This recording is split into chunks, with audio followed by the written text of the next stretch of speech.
Good Good morning, morning, everyone. everyone. This is This the is the report of report of Group Group 1. 1. So So let's let's talk talk about about the the Philippines Philippines Constitution. Constitution. We the people are the rightful master of both Congress and the courts, not to overthrow the Constitution but not overthrow the men who pervert the Constitution. Abraham Lincoln. Learning outcomes. Effectively communicate using various techniques and genres. Their historical analysis of a particular event of issue that could help other people understand the chosen topic. Learning outcomes again, propose recommendations or solutions to present day problems based on their own understanding of their root causes and their anticipation of future scenarios. Learning outcomes display the ability to work in a multidisciplinary team and can contribute to a group endeavor. Chapter outline.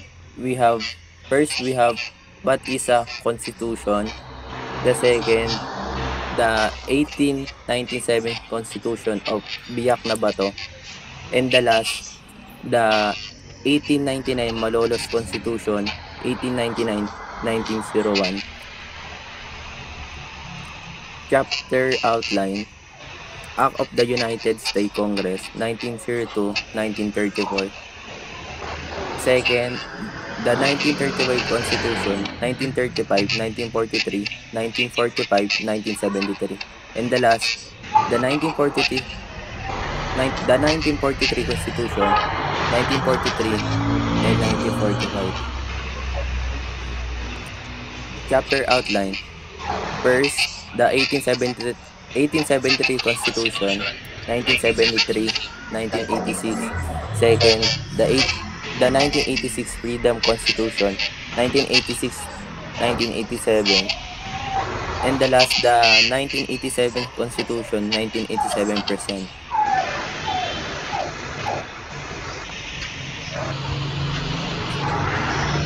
Wait lang guys. What is constitution? A constitution, the basic principle and laws of a nation state, are settled that determine the power and duties of the government and guarantee certain rights to the people.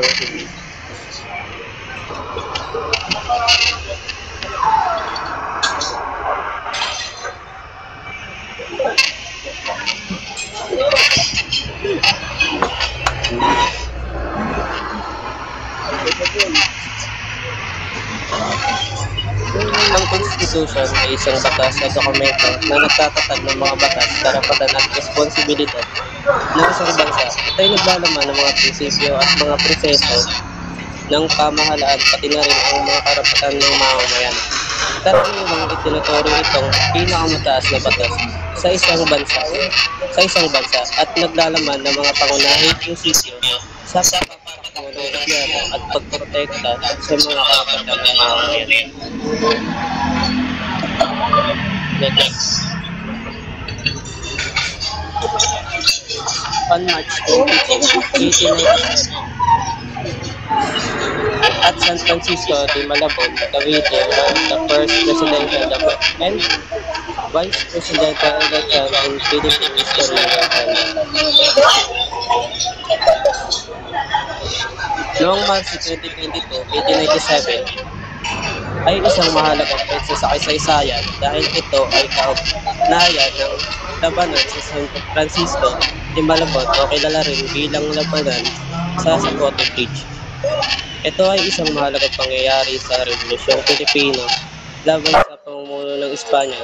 Naganap ito sa Cavite, Pilipinas na nagpapakita ng pakikibaka sa ating kalayaan. Next.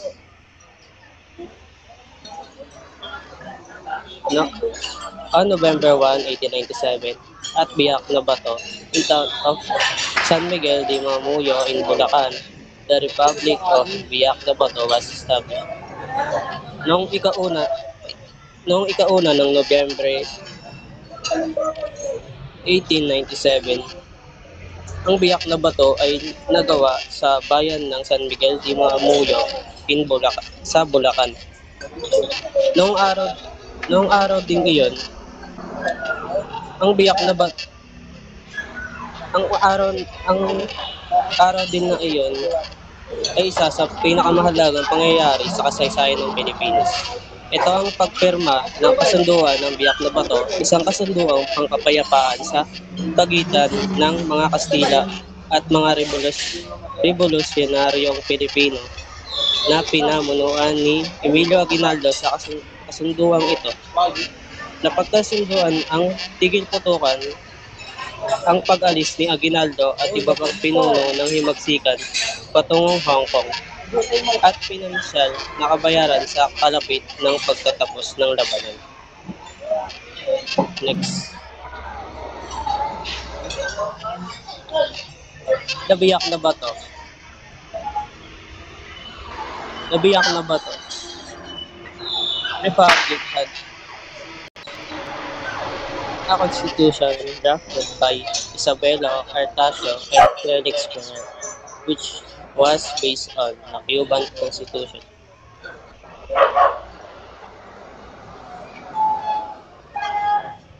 Ang biyak na bato noong 1897 sa Pilipinas, ang konstitusyon na isinulat ni Isabela Artacho at Felix Ferrer ay hinangong mula sa saligang batas ng Cuba. Layunin nitong magtakda ng mga batayan para sa pamahalaan. Sa panahong iyon ng kasaysayan ng Pilipinas, ang konstitusyon ay naglalaman ng mga promisyon para sa mga karapatan at tungkulin ng mamamayan, pati na rin sa mga institusyon ng pamahalaan at kanilang mga kapangyarihan. Ito rin ay naglalaman ng mga hakbang upang mapabuti ng kalagayan ng bansa at ipagtanggol ang interes ng mga Pilipino laban sa mananakaw. Next. The Constitution was known as the Constitution Provisional de la República de Filipinas. Kung sa English ay Provisional Constitution of the Philippines. It was originally written and promulgated in the Spanish and Tagalog language. Ang Constitution Provisional de la República de Filipinas ay ang pansamantalang konstitusyon ng Pilipinas. Unang isinulat at ipinahayag ito sa mga wikang Espanyol at Tagalog na nagpapakita ng kultura at kasaysayan ng bansa noong panahon yun. At noong panahon din iyon, nagbuo ng konstitusyon na ito. Sinulat ito sa wikang Espanyol at Tagalog upang maipakita ang importansya ng dalawang wika sa kultura at lipunan ng Pilipinas. Ang paggamit ng dalawang wika ay nagpapakita ng pagsaalang-alang sa mga tao na may iba't ibang wika at kultura sa bansa. Ito rin ay nagpapakita ng pagsisikap na maging mas accessible ang konstitusyon sa mas maraming mamamayan. Next.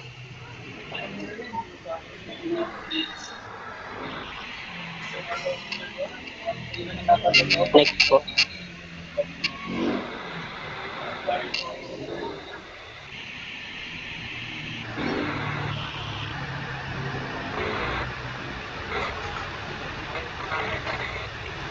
The 1899 Malolos Constitution.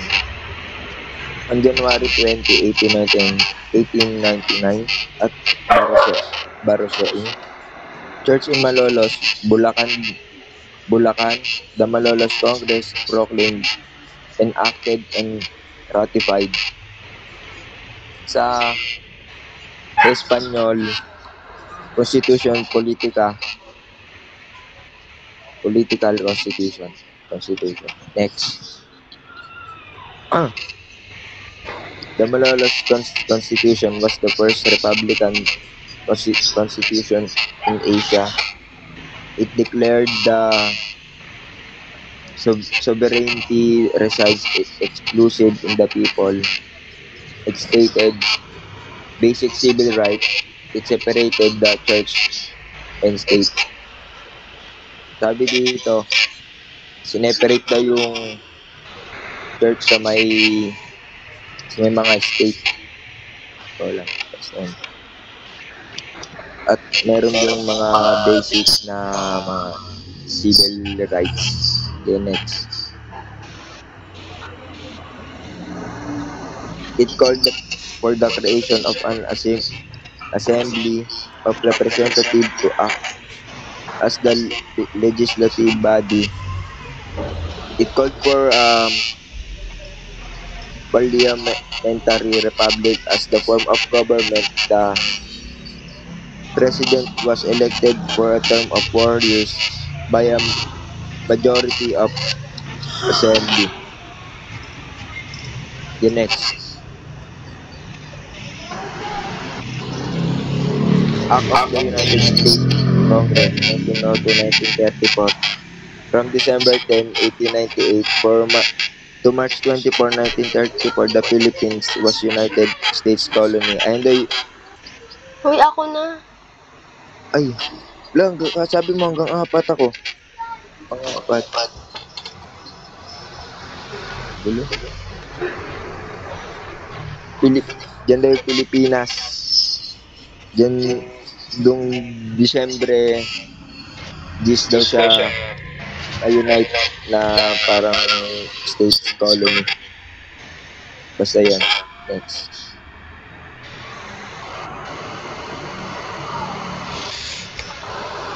The United States Congress passed 2 acts during this period. The Philippine Organic Act of 1902 and Philippine Autonomy Act of 1916, which can be considered informally as Philippine Constitution. So, ang Pilipinas daw dati is under control for political ng United States during December 10, 1898. So, yan, next.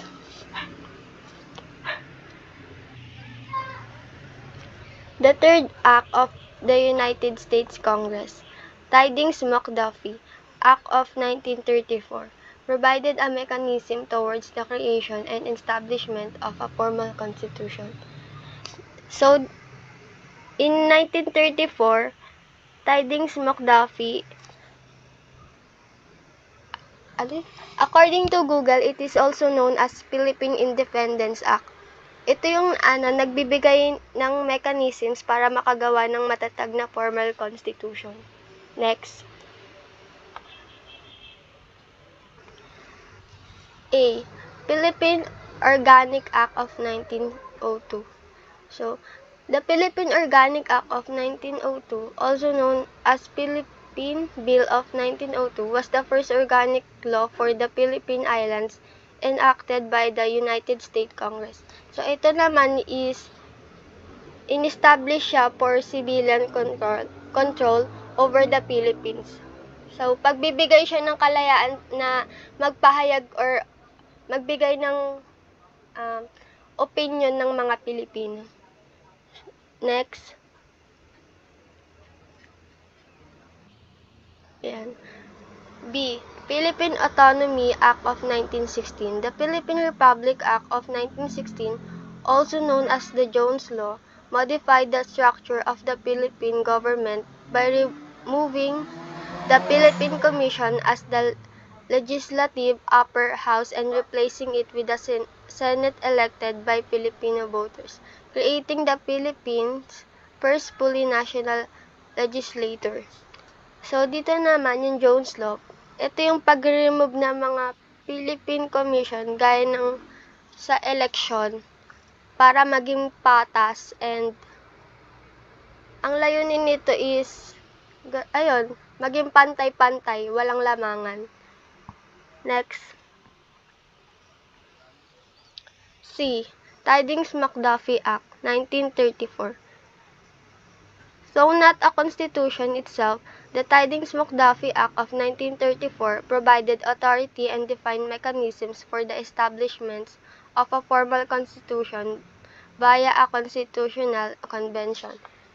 Ito naman is, mas nag-focus siya sa Commonwealth para mabigyan ng pagkilala yung sa kalayaan ng mga Pilipino before, and pagbibigay na rin ng karapatan sa mga ari-arian ng mga taga-Commonwealth. So, yun. Next.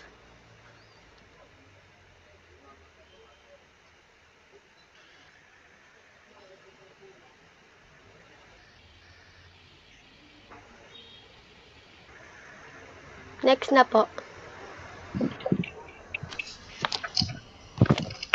Number 5. The 1935 Constitution, 1935 to 1943, 1945 to 1973. The 1935 Constitution was written in 1934, approved by adopted by the Commonwealth of the Philippines. 1935 to 1946, and later used by the Third Republic. 1946 to 1972. Next slide, please.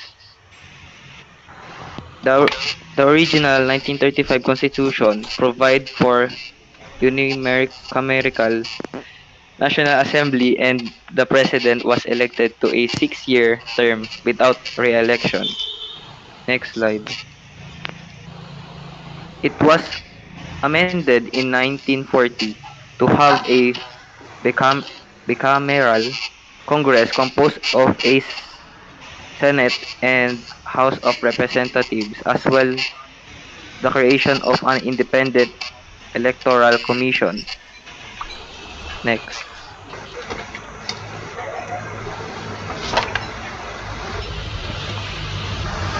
The Constitution, 1943 to 1945.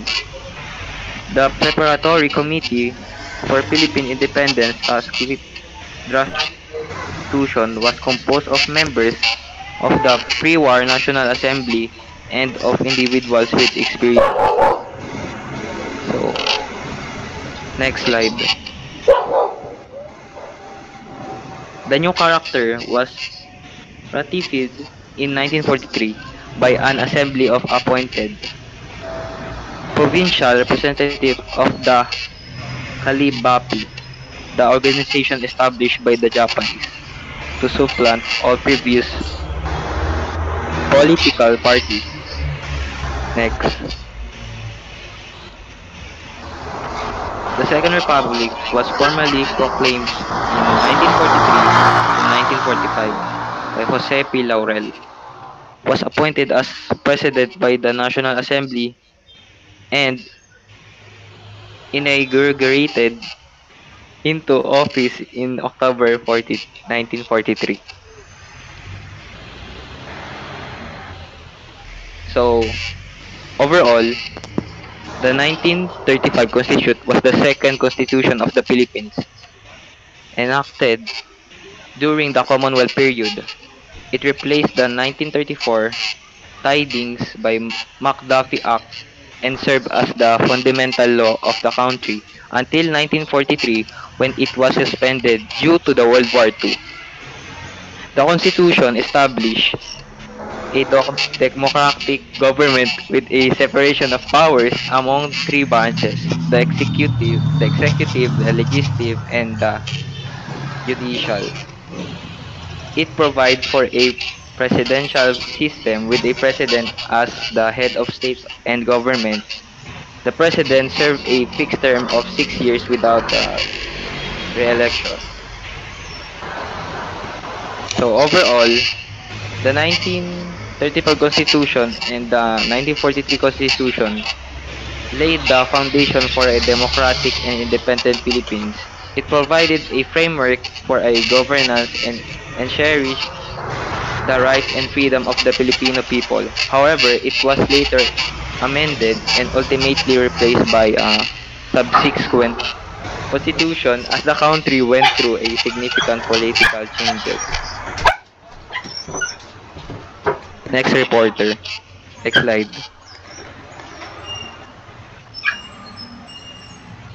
Um, the 1943 Constitution, 1943 to 1945. In the late 1944, President Laurel declared a state of war existed with the United States and British Empire and proclaimed martial law, essentially ruling by decree.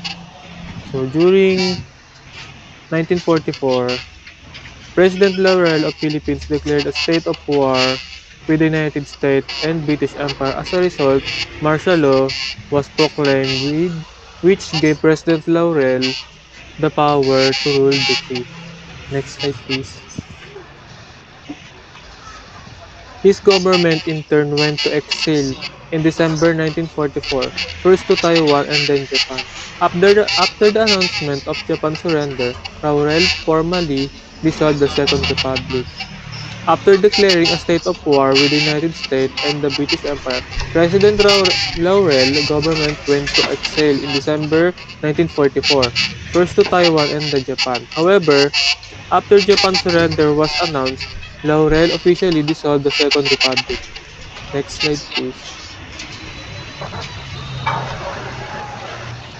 His government in turn went to exile in December 1944, first to Taiwan and then Japan.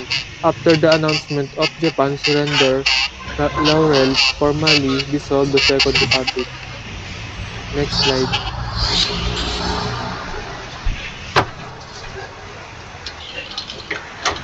The 1943 Constitution provided strong executive power. The legislature consisted of unicameral National Assembly. So, the 1943 Constitution gave the person in charge a lot of power. The group that made laws only had one part, called the National Assembly. Next slide. Until 1960s, the Second Republic and its officers were not viewed as legitimate Philippine government or as having any standing, with exception of the Supreme Court. From the time it was established until 1960s, the Second Republic and its leader were not seen as real government by many people in the Philippines. The Supreme Court was not only exception to this. Next slide. It was only during Macapagal administration that a partial political rehabilitation of Japanese-era republic took place. The government that existed during time when Japan controlled the Philippines was not recognized as legitimate until the Macapagal administration. At the time, some political rehabilitation of government was allowed. Next slide. However, the 1940 Constitution was not taught in schools, and the laws of 1943 to 44 National Assembly never recognized as a valid or relevant. So the 1943 Constitution was not taught in school and its laws were not recognized as a valid. So, hindi siya pinagtuunan ng government na ituro sa mga tao. So parang hindi mo rin talaga siya napansin. Okay, next reporter.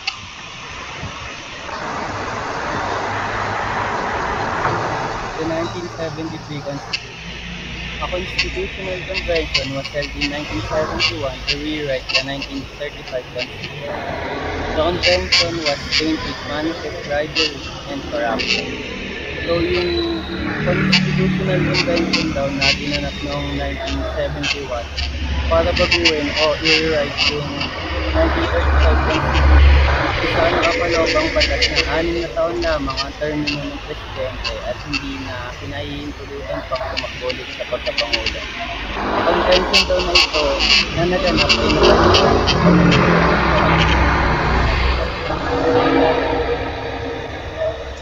The most controversial issue was removing the presidential term limit so that Ferdinand V. Marcos could seek election for a third term, which many felt was the true reason for which the convention was called. So, isa sa mga naging controversial issue at naniniwalaan ng marami kung bakit naganap yung convention na yun. Para mapawalang visa ni Marcos, hiling siya ng kanyang termino, which is na dapat 6 years lamang. Naniniwala ang marami noon na kaya ginawa ang constitution nito upang mapahaba pa ang termino ni Marcos sa pagka-presidente.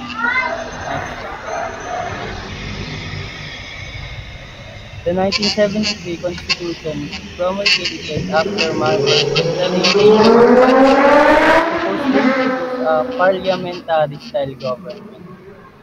Pinahayag ang 1973 Constitution pagkatapos ideklara ng martial law upang i-introduce sa Pilipinas ang parliamentary-style government. Sa parliamentary style ay ibinibigay ang kapangyarihan ng legislatibo sa National Assembly. Ito ay unicameral na ang ibig sabihin ay isang kapulungan. Ito ay binubuo ng iba't ibang tao na nilahal at kwalipikado na nagmula sa iba't ibang distrito, bayan, probinsya at iba pa. Tungkulin nila pumili ng magiging presidente, vice-presidente at punong ministro. Habang nasa Korte Suprema naman ang kapangyarihan ng paghuhukom at ito ay binubuo ng isang punong hukom at 14 pang hukom. Next slide. From 16 to 17 October 1976, a majority of barangay voters, also called as citizen assemblies, approved that martial law should be continued and ratified the amendments to the Constitution proposed by President Marcos. So, noong October 16 and 17, 1976 daw, majority ng barangay voters o citizen assemblies ay sumang-ayon na dapat pang ipagpatuloy ang martial law. Sila rin ay sumang-ayon sa Constitution na pinapatupad ni President Marcos. Next slide. Next reporter.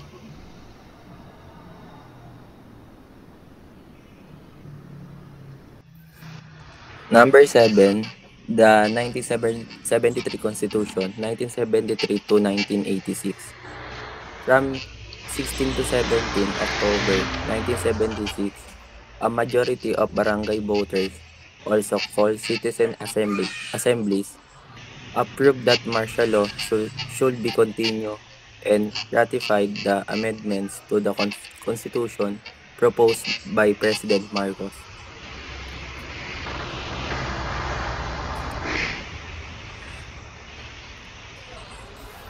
The 1976 amendments were A. An interim Batasang Pambansa, IBP, substituting for the interim National Assembly. B. The President would also become the Prime Minister and he would continue to exercise legislative powers until such time as martial law was lifted.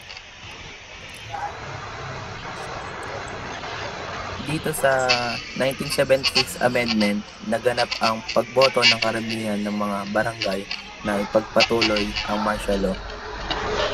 Ginawang opisyal dito ang interim batasang bansa na ipalit muna sa regular batasang pambansa. Ang isa sa pangnilalaman ay nasa presidente ang lahat ng legal na karapatan at kapangyarihan habang patuloy ang martial law. The 1973 Constitution was further amended in 1980 and 1981. In the 1980 amendment, the retirement age of the members of the judiciary was extended to 70 years. In the 1981 amendments, the parliamentary system was formally modified into a French-style semi-presidential system. Yung 1973 Constitution naman at nasa ilalim ni dating Pangulong Ferdinand Marcos na kung saan nasa kanya ang malawak na kapangyarihan na may ginawang konting pagbabago sa nilalaman noong 1980 at 1981 na hinango sa French-style semi-presidential system.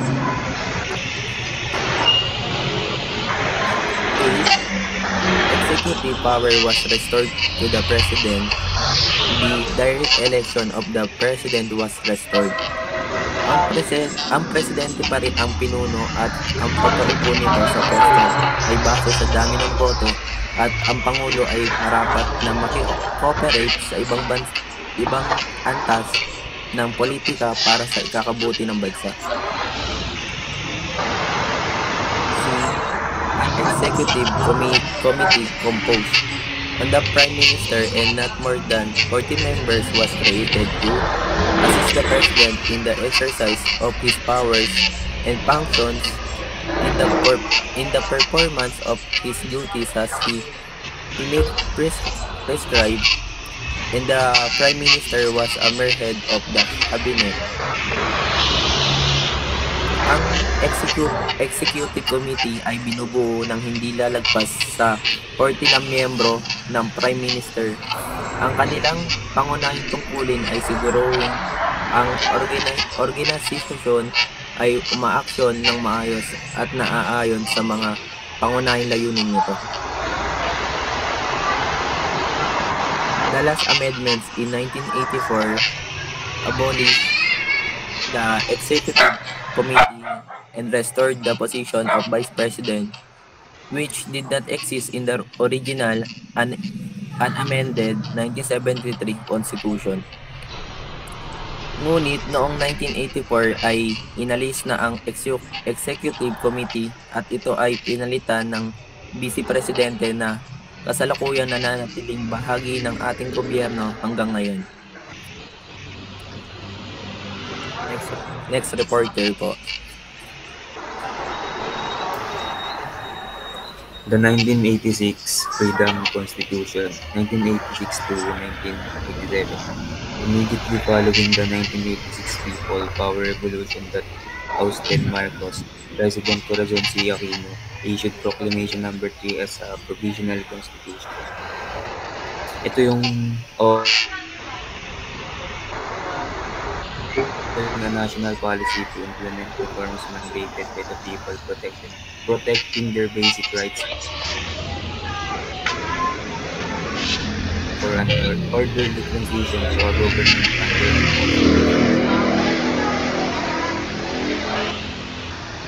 pinakikita ng kanilang pambihirang aksyon ay nangangailangan ng pagpapanumbalik ng proteksyon ng mga bata, tayo ng tiwala sa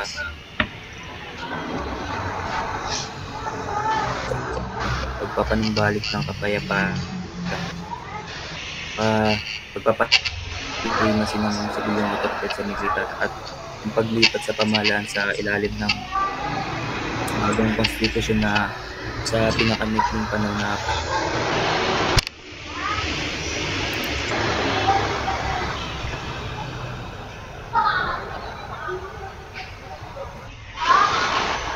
the 19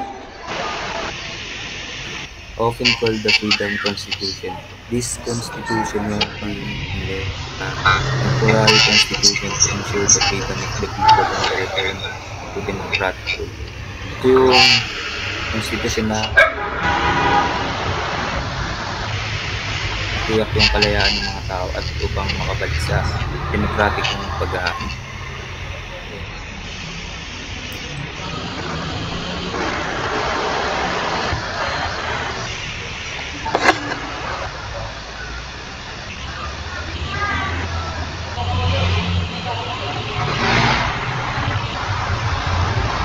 So, the 1987 Constitution or 1987 the Constitution Commission was composed of 50 members appointed by President Corazon Aquino from varied backgrounds, including the several former members of the House of Representatives,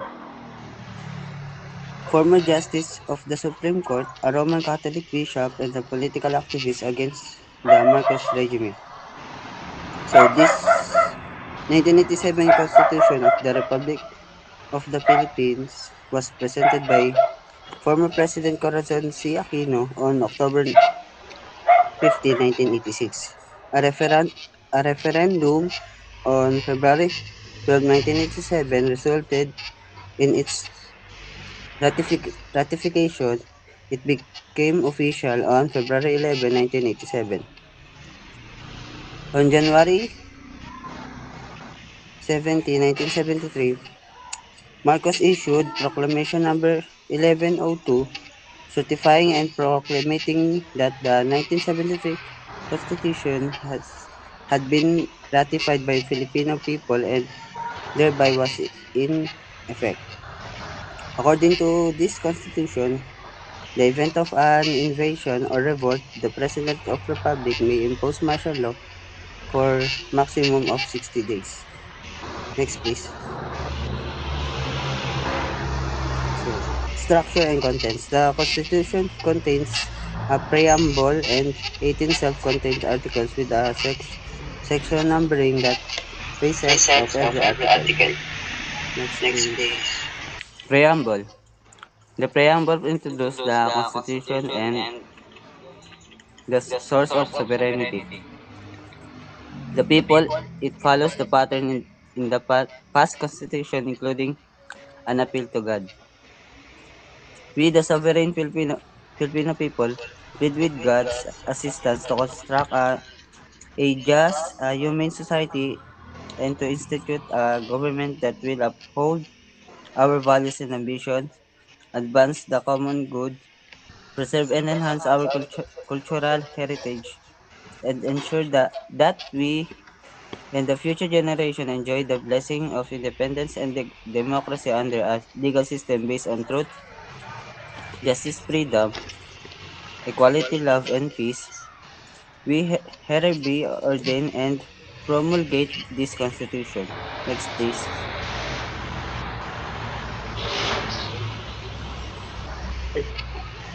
Article 1, National Territory.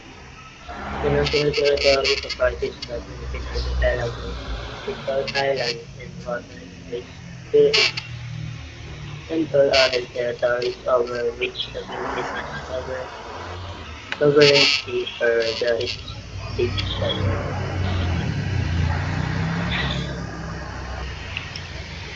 Ang Article 1 ng Constitution ng Pilipinas ay nililinaw ang saklaw ng pambansang teritoryo ng bansa. Ito ay binubuo ng mga palupuan katulad ng puyo, lupaan ng pang-archipelago at iba pang lupaan na saklaw ng soberansya ng Pilipinas. Kasama dito ang Luzon, Visayas, Mindanao at iba pang maliliit na pulo sa kasaligiran. Kasama na rin dito ang pang-territoryal dagat, mga karagatan, dagat at iba pang anyong tubig sa saklaw ng soberansya ng Pilipinas. Ito ay sumasaklaw sa Exclusive Economic Zone o tinatawag natin EEZ at iba pang maritime boundaries na itinakda ng batas at international na kasunduan. Next slide. Article 2, Declaration of Principles and United States Policies.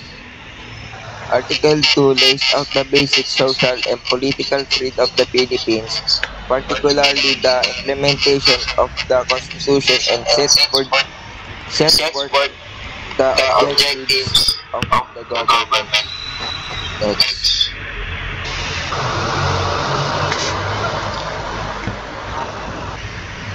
Article 3, Bill of Rights.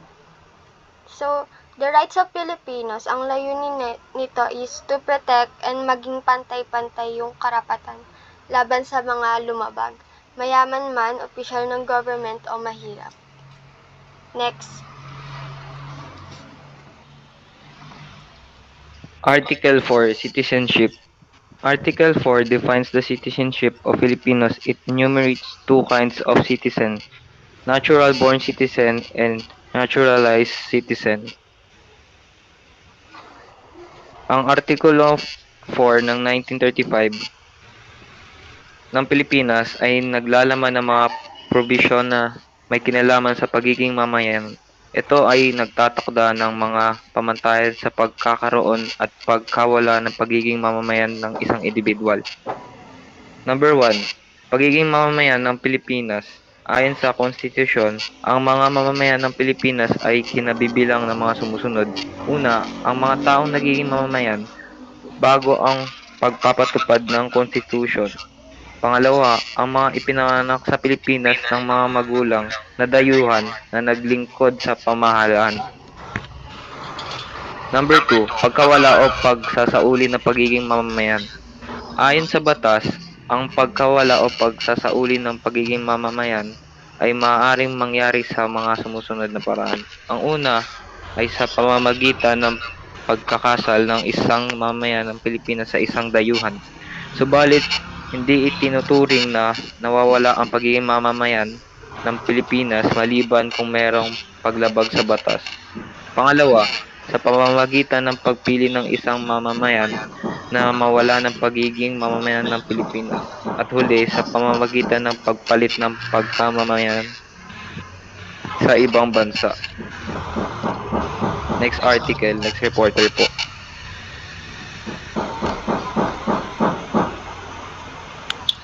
Article 5. Suffrage.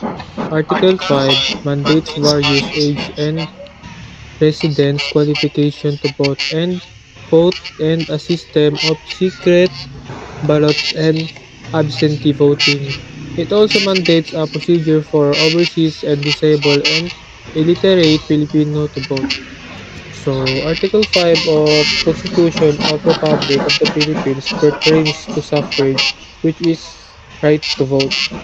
Section 1 of suffrage may be exercised by all citizens of the Philippines who are at least 18 years old and have resided in the Philippines for at least 1 year. Additionally, they must have resided in the place where they plan to vote at least 6 months before the election. This section established the qualification for individuals to exercise their right to vote in the Philippines. Suffrage is karapatan mo sa pagboto. So it refers to the right to vote or the process of voting. It's an important term that signifies the democratic participants of individuals in political elections. Next reporter, please. Article 6, Legislative Department. Article 6 provides for a bicameral legislative by the Congress composed of the Senate and the House of Representatives. Nakasabi ko sa Article 6 ay ang pagkakaroon ng bicameral legislature o pagkakaroon ng dalawang sangay sa Kongreso. Ito ay ang Senate at House of Representatives. Next reporter.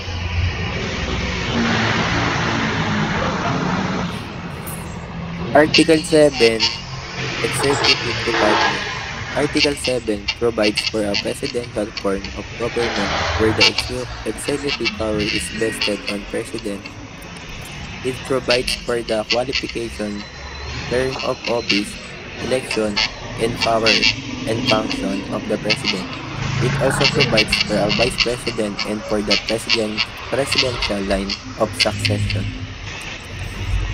Ang Executive Department na pinuno ng Presidente ay ang gobyernong sangaynang responsable para sa pagpapatupad ng mga batas at patakaran, kabilang ang defense, pananalapi, hustisya at mga negosyo, at naglalaro ng isang mahalagang papel ng pamamahala at gobyerno ng isang bansa. Next article and next reporter po. This Article 8 is Judicial Department. It's about to settle actual controversies involving rights which are legally demandable and enforceable. So, ito yung mga karapatan ng mga tao na makuha yung layunin lalabag sa reporter.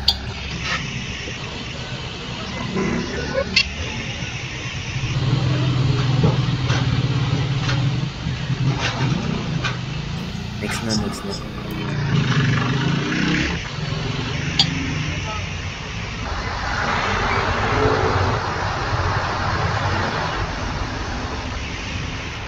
Article 9, Constitutional Commission.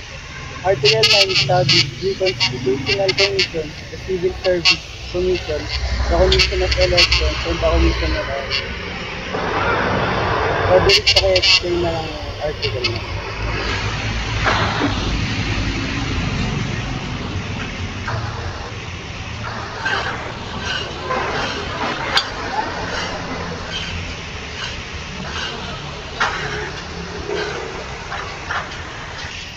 Proceed muna tayo sa Article 10.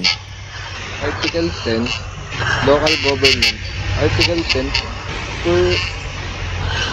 pursued for local autonomy and mandates Congress to enact a law for the local government. Now, currently, the local government code and the local government is the authority to determine and execute measures within a restricted area inside and smaller than a whole state.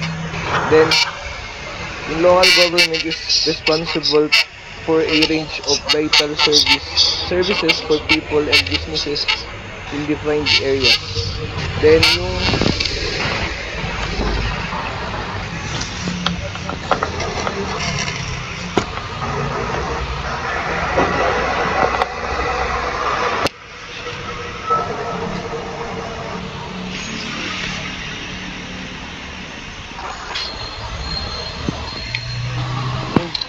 Ipasa power. mahina.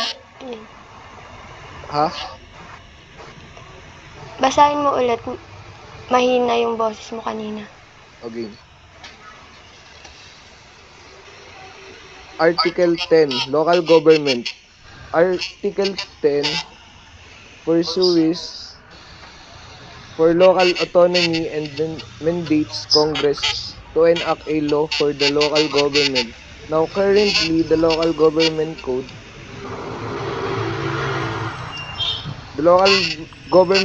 of 1991, Republic Act number 7160. This code establishes the system and defined power of provincial, city, municipal, and barangay governments in the Philippines. Then, local governments is the authority to determine and execute measures within a restricted area inside and smaller than a whole state. Then yung local government is responsible for a range of vital service for people and businesses in defined areas. Next article po, tsaka next report.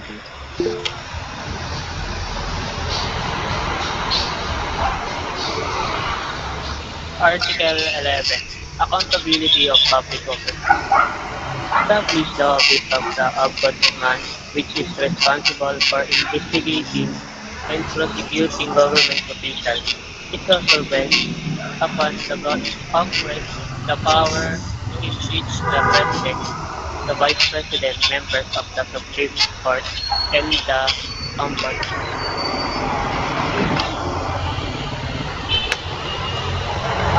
Ang accountability ng public officer sa Pilipinas ay ang kanilang pananagutan ng responsibilidad sa pagganap ng kanilang tungkol sa kanilang mga gawain sa pamahalaan.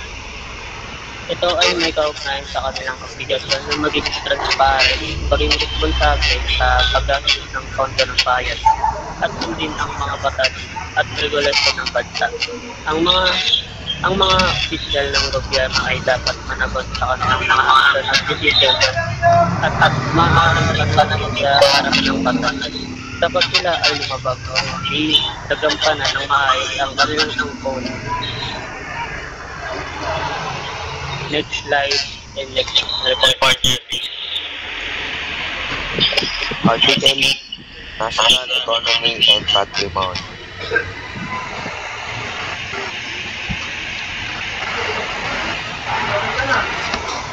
Article 13, Social Justice and Human Rights. So dito, pinatupad to noong 1987 and ang layunin nito ay ang bawat tao is may karapatan sa kalayaan ng pagkilos at paninirahan sa loob ng mga hangganan ng bawat states. Ang bawat tao ay may karapatang umalis sa alinmang bansa pati sa kanyang sariling bansa at bumalik sa kanyang bansa. Ito? Ito? Article 14. Education, Science and Technology, Arts, Culture and Sports. Artikulo 14. Edukasyon, Agham at Teknolohika.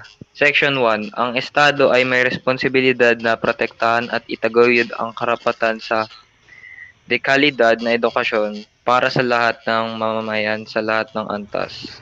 Una, ang Estado ay magtatatag at magpapanatili ng isang sistemang libreng pampubliko edukasyon sa elementarya at high school. Bagaman may karapatan ang mga magulang na palakihin ang kanilang mga anak sa kanilang napiling paaralan. Pangalawa, magiging available ang mga scholarship, student loan programs at subsidya at iba pang insentibo para sa mga karapat-dapat na mag-aaral sa mga pampubliko at pribadong paaralan. Pangatlo, lahat ng mga institusyon pang edukasyon ay dapat maglaman ng pag-aaral ng saligang batas sa kanilang curriculum at itaguyod ang mga halaga tulad ng pagmamahal sa bayan. At ang huli, ang pambansang wika ng Pilipinas ay Pilipino at ito ang papalawakin at palalakasin sa batay sa mga umiiral na wika. Next reporter, next article. Article 15, the family. This Article 15, the family, hindi ko na siya papapain yung explanation ko dahil masyado siyang marami. Pero this article is all about the Filipino family culture life, the way of living, how the parents protect their child, because their love for one another is so great that they would fight for anyone. That's why the section 1 says, the state recognizes the Filipino family as the foundation of the nation. Next reporter. Article 16, General Provision. Nakasaad sa article na ito na dapat ang bandila ng Pilipinas ay dapat na pula, puti at lupa ng isang araw at tatlong bituin na dinadakila at ginagalang ng sambayanan at kinikilalan ng batas. Nakasaad din dito na ang Kongreso sa pamamagitan ng batas ay maaaring magpatibay ng isang bagong pangalan ng bansa, isang pambansang awit o isang pambansang sagisag na pawang tunay na naglalarawan at sinisimbolo ng mga mitin, kasaysayan at mga tradisyon ng sambayanan. Layunin din ng batas na ito na palakasin ang armadong pwersa at mga militar ng Pilipinas at bigyang benepisyo ang mga veterano ng kampanyang militar at kanilang mga anak. Next reporter. Article 17, Amendments or Revisions. Ang Article 17 ng 1987 Constitution ng Pilipinas ay nagtatakda ng mga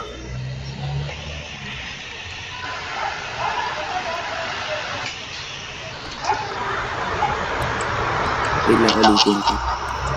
Article 17, Amendments or Revisions. Ang Article 17 ng 1987 Constitution ng Pilipinas ay nagtatakda ng mga tuntunin para sa anumang pagbabago sa Constitution. Maaaring magkaroon ng pagsusuri o pag-amyenda sa pamamagitan ng People Initiative, Kongreso o Constitutional Convention. Ang layunin nito ay siguruhin ang proseso ng pagbabago sa Constitution ay naaayon sa prinsipyo ng demokrasya at pangangalaga sa karapatan ng mamamayan.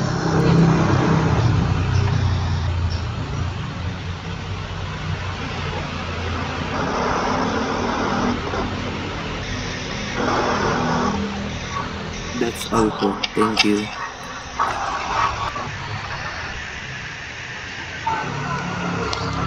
So, Article 18, transitory provisions. a statutory provision that regulates a process that starts before an amendment or enactment of the statute comes into force and ends after the amendment or enactment of the statute has come into force.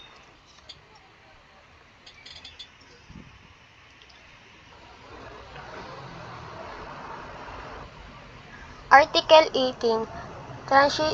Transitory provisions. So, a statutory provision that regulates a process that starts before an amendment or enactment of the statute comes into force and ends after the amendment or enactment of the statute has come into force. So, yon. The first elections of members of the Congress under this Constitution shall be held on the second Monday of May in 1987.